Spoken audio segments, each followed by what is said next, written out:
Audience, बात करेंगे JJP की।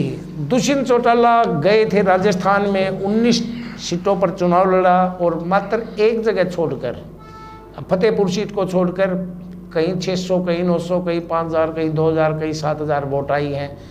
और मैंने कहा था ना पिछले एपिसोड में, खाली कमंडल लेके आएंगे या झोली भर के आएंगे, वो खाली कमंडल ही लेकर आ गए।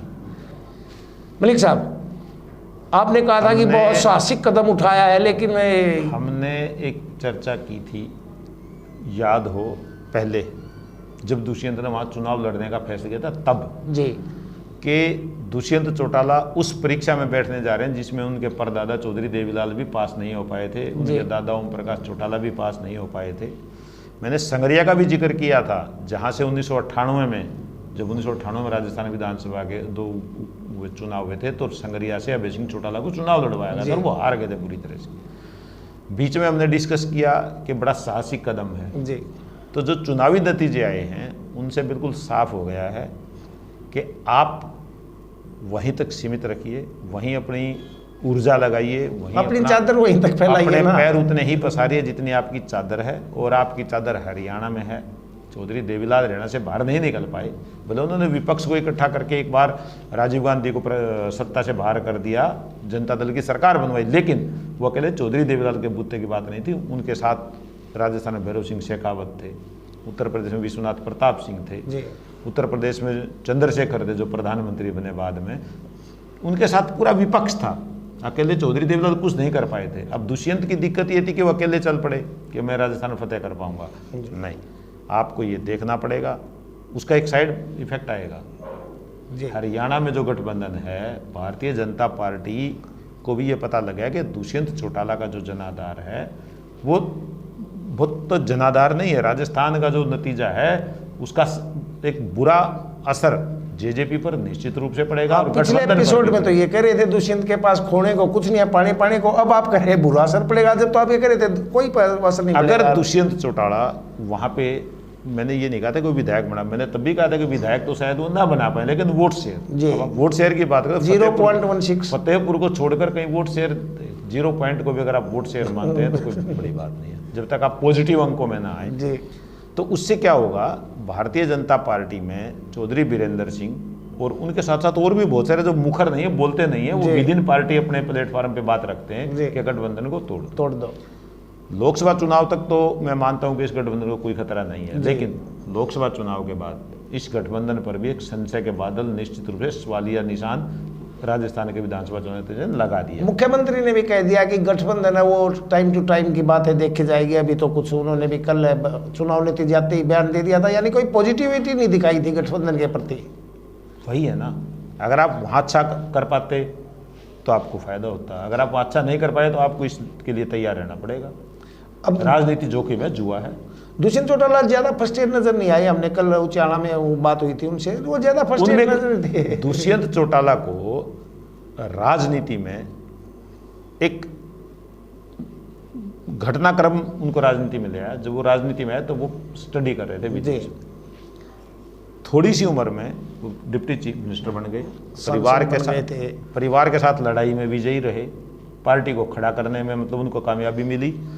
तो उनका जो कॉन्फिडेंस लेवल है उनका, ये सही है कि जिस तरह के नतीजे आए हैं उससे अगर और कोई होता नेता या कुलदीप बिश्नोई जैसा होता तो वो कोप भवन में चला जाता, लेकिन दुष्यंत चौटाला तो कल ही उचाना में जलसे कर रहे थे। तो ये उनका एक पॉजिटिव है, उनके जो कैरेक्टर की जो पॉजिटिविटी है वो ये है कि वो हार से आगे बढ़कर, हार से आंख मिलाना जानते हैं, वो हार मानते नहीं, हार से आंख मिलाना जानते हैं और उससे आगे बढ़ने की उनकी जो उनकी पर्सनैलिटी में जो शामिल है, डीएनए में। चौधरी देवीलाल क्या थे, चौधरी देवीलाल चुनाव हारते थे, अगले दिन फिर निकल पड़ते थे।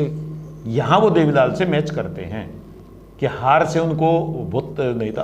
आपकी उनकी बॉडी लैंग्वेज देखिए, उनकी बॉडी लैंग्वेज में कोई बहुत ज़्यादा असर नहीं है। आज वो शिडलू में सिरसा लगभग वही अंदाज है जिस अंदाज में हो जाते हैं। ये पॉजिटिविटी होती है जो सब में नहीं होती, कुछ लोगों में होती है। कुछ लोग उसको दिल पे लेते हैं हार को, कई समर्थक ऐसे जो कई दिन तक खाना नहीं खाते जी। तो दुष्यंत चौटाला की पॉजिटिविटी है, लेकिन दुष्यंत चौटाला ने को एक सबक राजस्थान के चुनाव ने दे दिया है कि आप जेजेपी को ना राष्ट्रीय पार्टी के चक्कर में मत पड़िए। आप मान लीजिए कि आप हरियाणा की पार्टी हैं, हरियाणा के आप क्षेत्रीय दल हैं, और क्षेत्रीय दल बनकर और उसी पर आप ना देखिए क्या है, आप एक फ्रंट पे काम करो, आप अपनी ऊर्जा को एक जगह कंसंट्रेट करोगे तो आप कुछ कामयाब हो सकते हो। अगर आप कई मोर्चे खोल दोगे, आप इजराइल नहीं है कि आप हर तरह से चारों तरफ आप लड़ दोगे, नहीं।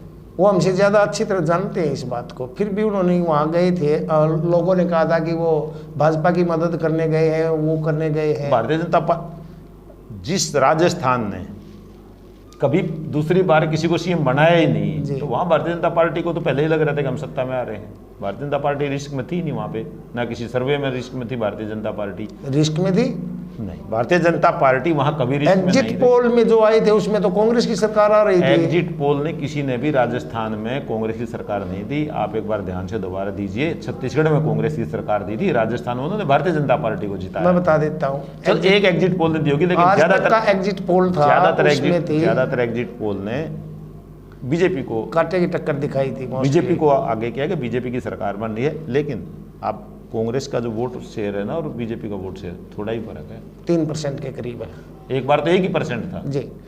चलिए ऑडियंस, ये था हमारा डिप्टी सीएम दुष्यंत चौटाला। दुष्यंत चौटाला को अब सीधा सा के, चूंकि लोकसभा चुनाव आ रहे हैं, तो अब दुष्यंत चौटाला को लोकसभा चुनाव पर कंसंट्रेट करना पड़ेगा। गठबंधन में अपने लिए जगह बनानी पड़ेगी, जो थोड़ी सी उनके लिए और मुश्किल हो गई, उनके लिए और मुश्किल होंगी, और ये सेमीफाइनल होंगे। चलिए यहीं पर आते हैं। अब बीजेपी तो बहुत मजबूत हो गई है, अगर एक भी सीट नहीं देती है लोकसभा की जेजेपी को, तब दुष्यंत चौटाला क्या कर सकते हैं? दुष्यंत चौटाला कुछ नहीं करेंगे, दुष्यंत चौटाला बीजेपी के साथ रहेंगे, कहीं से भी चुनाव नहीं लड़ेंगे, फिर वैसे उनकी राजनीति दुष्यंत चौटाला हो जाएगी। दुष्यंत चौटाला अपना हक मांगेंगे। आला कमान के साथ उनके अच्छे खासे संबंध हैं, और हो सकता है उन संबंधों के अंदर पर वो एक सीट ले जाए, और उस सीट को अगर वो निकाल ले जाते हैं, भारतीय जनता पार्टी को भी पता है कि दुष्यंत चौटाला अगर जीतते हैं, एक लोकसभा सीट उनको मिल जाती है, टिकट दे उनको एक सीट शेयर में आ जाती है, और वो जीत जाते हैं, तो नेचुरली वो एनडीए का हिस्सा रहेंगे, वो इंडिया गठबंधन में तो जाएंगे नहीं।